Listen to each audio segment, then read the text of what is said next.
టాలీవుడ్లో వారసుల ఎంట్రీ అంటే ఎప్పుడూ ఒక ప్రత్యేక హంగామనే ఉంటుంది. ముఖ్యంగా పవన్ కళ్యాణ్ గారి వారసుడు అఖిరానందన్ ఎప్పుడు వెండి తెరపై కనిపిస్తాడా అని మెగా అభిమానులు ఆసక్తిగా ఎదురుచూస్తున్నారు.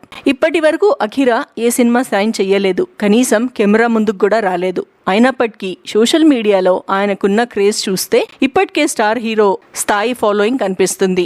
ఇదిలా ఉంటే అడవిశేష్ తన సినిమా డెకాయిడ్ సక్సెస్ సందర్భంగా ఇచ్చిన ఇంటర్వ్యూలో అఖిరా గురించి ఆసక్తికర వ్యాఖ్యలు చేశారు. గత కొంతకాలంగా అఖిరా కోసం శేష్ ప్రత్యేక కథ సిద్ధం చేస్తున్నారని ప్రచారం జరుగుతుంది.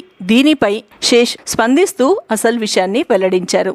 అఖిరా నాకు వ్యక్తిగతంగా చాలా ఇష్టం. మేమిద్దరము అప్పుడప్పుడు కలుసుకుంటాము.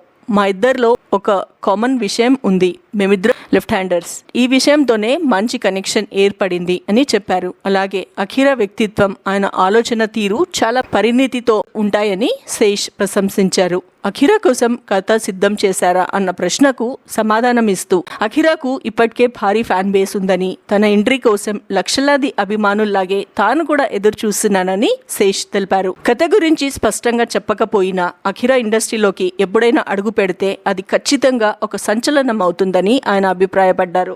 మరోవైపు అఖిరా ప్రస్తుతం విదేశాల్లో సంగీతంలో శిక్షణ పొందుతున్నట్లు సమాచారం. ఆయన తల్లి రేణుదేశాయ్ గారు కూడా గతంలో మాట్లాడుతూ అఖిరాకు సంగీతం అంటే ఎంతో ఇష్టమని, తన కెరియర్ విషయంలో పూర్తి నిర్ణయం అతనికే వదిలేశానని తెలిపారు. అలాగే పవన్ కళ్యాణ్ గారు కూడా తన పిల్లల ఇష్టానికే ప్రాధాన్యత ఇస్తున్నారు. దీంతో అఖిరా నటుడిగా ఎంట్రీ ఇస్తాడా లేక సంగీత దర్శకుడిగా తన ప్రయాణాన్ని ప్రారంభిస్తాడా అన్నది ఇప్పుడు ఆసక్తికరంగా మారింది. ఏది ఏదైనా అడవిశేష్ చేసిన ఈ వ్యాఖ్యలు ప్రస్తుతం సోషల్ మీడియాలో వైరల్ అవుతున్నాయి.